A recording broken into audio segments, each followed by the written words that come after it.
Matrices and Determinants, chapter number 1, exercise 1.5. इस exercise का question number 2 है, find the multiplicative inverse of each of the following matrices if possible. Multiplicative inverse हम इस exercise की theory में discuss कर चुके हैं। अब इसी मल्टीप्लिकेटिव इनवर्स से रिलेटेड क्वेश्चंस को सॉल्व करेंगे। यहाँ पे फर्स्ट पार्ट है इस क्वेश्चन का, a square matrix whose elements are A B and C D. अब इस मैट्रिक्स का मल्टीप्लिकेटिव इनवर्स फाइंड करने के लिए सबसे पहले तो मैं इसे नाम देता हूँ। इस मैट्रिक्स को मैंने नाम दिया इसको matrix A. Let matrix A equals A B and C D.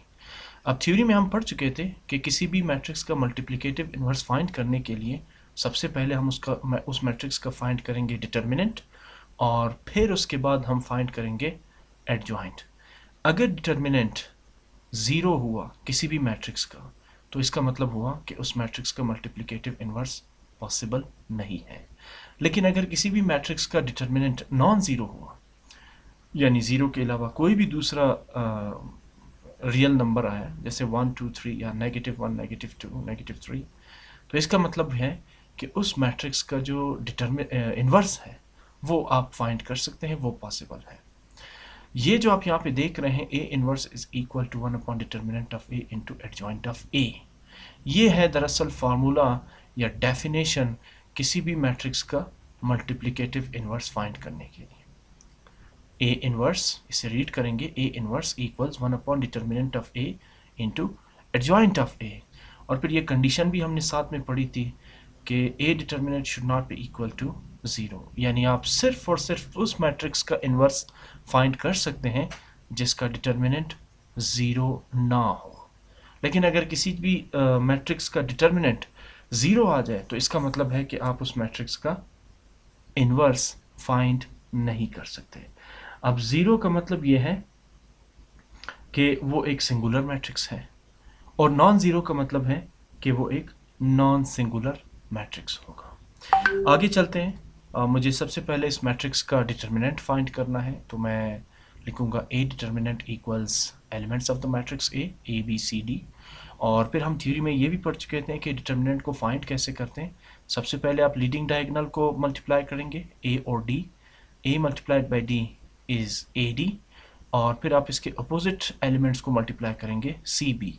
So C multiplied by B is C B, और बी सी, जो भी आप लिखना चाहें। बट इन दोनों के बीच में आप ऐड करेंगे नेगेटिव साइन।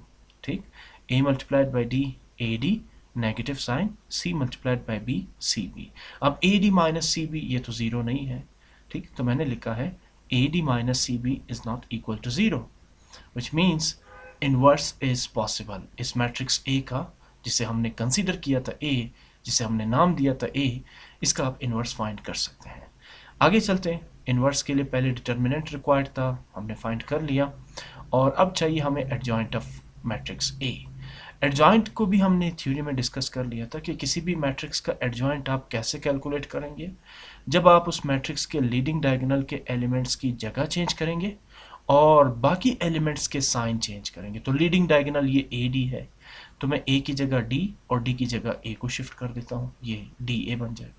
अब लीडिंग डायगोनल के अलावा जो बाकी एलिमेंट्स है वो बनते हैं सी बी। सी बी की आपने साइन को चेंज करना है, अगर वो पॉजिटिव है तो नेगेटिव, अगर वो नेगेटिव है तो पॉजिटिव में चेंज करना है। अब यहाँ पर सी और बी दोनों पॉजिटिव है, तो एडजॉइंट लेने के बाद आप दोनों के साइन को चेंज कर देंगे, तो नेगेटिव सी और नेगेटिव बी, ये तो हो गया एडजॉइंट। अब इनवर्स को मैंने कहा आप इस फॉर्मूले से डिफाइन कर सकते हैं कि A inverse equals 1 upon determinant of A into adjoint of A. So आप 1 अपॉन ए डिटर्मिनेंट आपने कैलकुलेट किया था, A D minus C B या बी सी, तो आप 1 अपॉन ए डिटर्मिनेंट की जगह लिखेंगे A D minus C B. ये जो आप डॉट आप देख रहे हैं, इसका मतलब मैंने पहले भी समझाया था, इसका मतलब है multiply, multiplied by adjoint of matrix A. Adjoint आपने निकाला था D, negative B, negative C and A, वो यहाँ इसके आगे आप इंटर कर देंगे। इसके बाद दोनों, यानी ये एक फ्रैक्शन है, इसे आपने इस मैट्रिक्स के साथ मल्टीप्लाई करना है।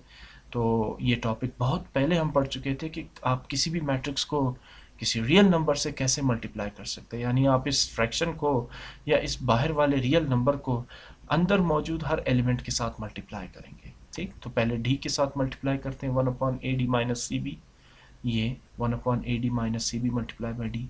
फिर इसी 1 upon A D minus C B को माइनस बी से मल्टीप्लाई करते हैं, ये 1 upon A D minus C B multiplied by minus B.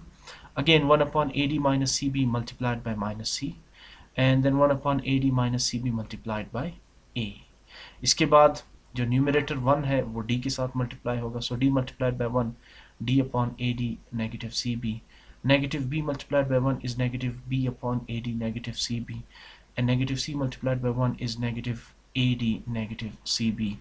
Finally a multiplied by 1 is a upon ad minus cb. अब ये अल्फ़ाबेट्स हैं, इंग्लिश लेटर्स हैं, ना आप इन्हें ऐड कर सकते हैं ना सब्ट्रैक्ट कर सकते हैं, और ना ही फर्दर इस पर कोई अर्थमेटिक ऑपरेशन अप्लाई कर सकते हैं। सो ये फाइनल जो आपके पास जो मैट्रिक्स नज़र आ रहा है इसे हम कहेंगे inverse of the given matrix A। इसके बाद सेकंड पार्ट है, एक स्क्वायर मैट्रिक्स है 3 2 नेगेटिव 1 एंड 5। सबसे पहले मैंने इसे नाम दिया, लेट मैं आप कोई भी नाम दे सकते हैं, एक्स वाई जी जो भी आप दें। मैंने इससे सेकंड पार्ट है तो मैंने B का नाम दिया, matrix B equals 3 2 negative 1 and 5। अब डिटर्मिनेंट के इन्वर्स के लिए सबसे पहले मुझे रिक्वायर्ड है इस मैट्रिक्स का डिटर्मिनेंट, तो इस चीज़ को आइडेंटिफाई करने के लिए कि क्या ये जो मैट्रिक्स है ये एक क्या नाम है इसका, ये एक सॉरी मेरे जहन से निकल गया कि क्या इसका डिटर्मिनेंट ज़ीरो है या नॉन ज़ीरो है, ठीक है ना। सो मैंने डिटर्मिनेंट लिया, अगर ये ज़ीरो है, सिंगुलर मैट्रिक्स अभी जहन में आ गया मेरा, तो अगर इस मैट्रिक्स का डिटर्मिनेंट ज़ीरो है तो वो एक सिंगुलर मैट्रिक्स होगा, और आप जानते हैं कि सिंगुलर मैट्रिक्स का इन्वर्स पॉसिबल नहीं है। और अगर नॉन ज़ीरो है तो वो एक नॉन सिंगुलर मैट्रिक्स होगा जिसका इन्वर्स पॉसिबल होगा। चलिए फाइंड करते हैं। डिटर्मिनेंट के लिए 3 multiplied by 5 leading elements, leading diagonal elements, so 3 multiplied by 5, फिर आप इंसर्ट करेंगे नेगेटिव साइन, उसके बाद अपोजिट एंट्रीज को देखें या अपोजिट एलिमेंट्स को देखें, नेगेटिव 1 एंड 2, तो नेगेटिव 1 मल्टीप्लाइड बाई 2। यहाँ गौर से देखें, पहले जो आपको नेगेटिव साइन नज़र आ रहा है वो तो ये था कि आप लीडिंग डायगोनल के एलिमेंट्स को मल्टीप्लाई करेंगे 3 मल्टीप्लाई बाई 5, और फिर अकॉर्डिंग टू द रूल आप यहाँ पर नेगेटिव साइन इंसर्ट करेंगे और इसके बाद अपोजिट एलिमेंट्स को मल्टीप्लाई करेंगे, यानी नेगेटिव 1 एंड 2। अब 1 के साथ ऑलरेडी यहाँ पर साइन है नेगेटिव, तो इसलिए यहाँ पर डबल नेगेटिव साइन इंसर्ट करेंगे, multiplied by 2। So 3 times 5 is 15, और minus multiply by minus plus 2 times 1 is 2। 15 plus 2 is 17, which is not equal to 0, so inverse is possible. आगे चलते हैं, एडजॉइंट फाइंड करते हैं। मैट्रिक्स है 3 2 नेगेटिव 1 एंड 5। एडजॉइंट के बाद लीडिंग डायगोनल के एलिमेंट्स को इंटरचेंज करेंगे, 5 को 3 और 3 को 5 की जगह पे शिफ्ट कर देंगे, और जो बाकी एलिमेंट्स है यानी नेगेटिव 1 और 2 इसके साइन चेंज कर देंगे, तो नेगेटिव 1 बन जाएगा पॉजिटिव 1 और पॉजिटिव 2 बन जाएगा नेगेटिव 2। ये है एडजॉइंट। फाइंड करना है इस मैट्रिक्स का इन्वर्स, मैंने इसे नाम दिया था B, so B inverse equals 1 upon determinant of matrix B into adjoint of matrix B। Determinant आपने कैलकुलेट किया था 17, सो ये इक्वेशन बन जाएगी 1 अपॉन 17। एडजॉइंट आपके पास है 5 नेगेटिव 2 1 एंड 3, 5 नेगेटिव 2 1 एंड 3। अब 1 अपॉन 17 को आपने हर एलिमेंट से मल्टीप्लाई करना, ये टॉपिक हम पहले ही पढ़ चुके हैं। सो 1 upon 17 multiplied by the first element 5, 1 upon 17 multiplied by the second element negative 2, 1 upon 17 times the third element 1, and 1 upon 17 times the fourth element 3. For this multiply करते हैं, 5 times 1 is 5 upon 17, negative 2 times 1 is negative 2 upon 17, 1 multiplied by 1 is 1 upon 17, and 3 multiplied by 1 is 3 upon 17. चारों fractional numbers हैं, कोई simplification further इसमें possible नहीं है, सो यही इस मैट्रिक्स B का इन्वर्स होगा। थर्ड पार्ट है इस मैट्रिक क्वेश्चन में, एक और स्क्वायर मैट्रिक्स है जिसके एलिमेंट्स हैं square root 2 1 3 and square root 2। सबसे पहले मैंने इसे नाम दिया, let C equals square root 2 1 3 and square root 2। फिर मुझे रिक्वायर्ड है डिटर्मिनेंट इस मैट्रिक्स का, so determinant of matrix C equals determinant of square root 2 1 3 and square root 2। Next determinant कैसे फाइंड करना है, the product of the leading diagonal under root 2 or square root 2 multiplied by square root 2.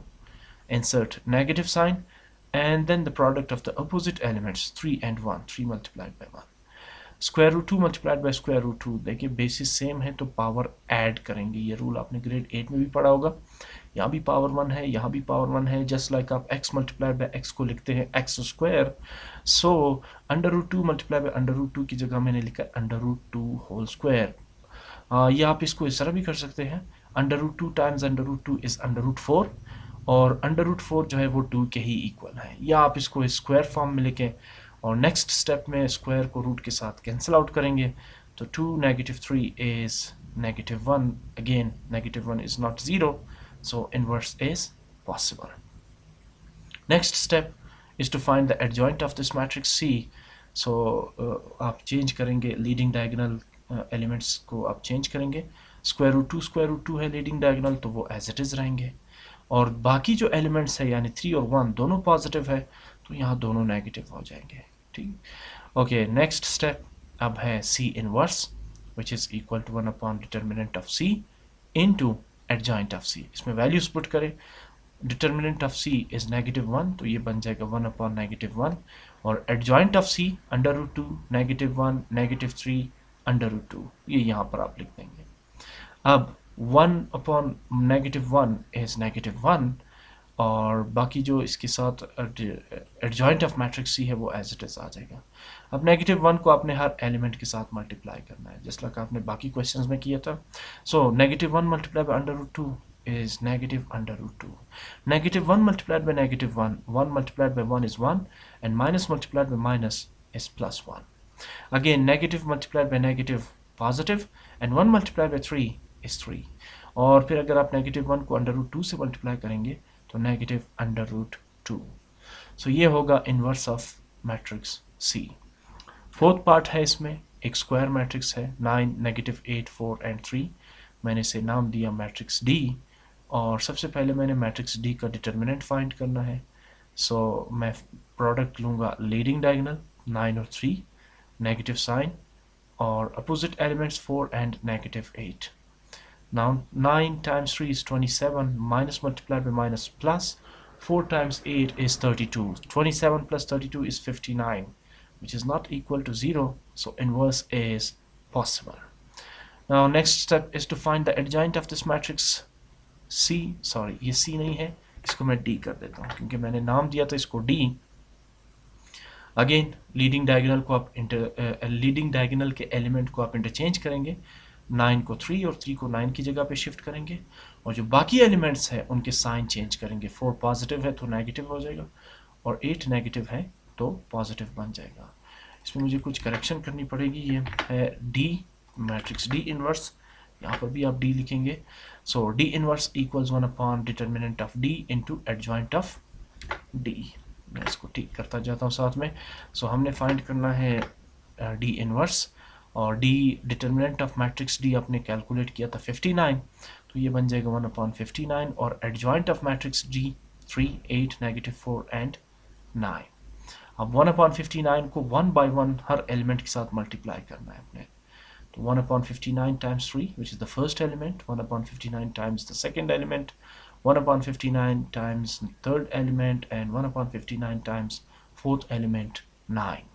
So 3 times 1 is 3 upon 59, 8 multiplied by 1 is 8 upon 59, negative 4 multiplied by 1 is negative 4 upon 59, 9 multiplied by 1 is 9 upon 59, which is the required inverse of matrix D. मैं यहाँ पे इसकी नाम को मैं ठीक कर देता हूँ, वैसे तो फ़र्क नहीं पड़ता, आप कोई भी नाम दे सकते हैं इस मैट्रिक्स को, बट शुरू में मैंने D रखा था तो इसलिए एंड तक इसका नाम मैट्रिक्स D ही रहेगा। Last part from this question, part E, another square matrix of order 2 by 2, and the elements of this matrix are 3 upon 5, 4 upon 5, negative 4 upon 5 and 3 upon 5.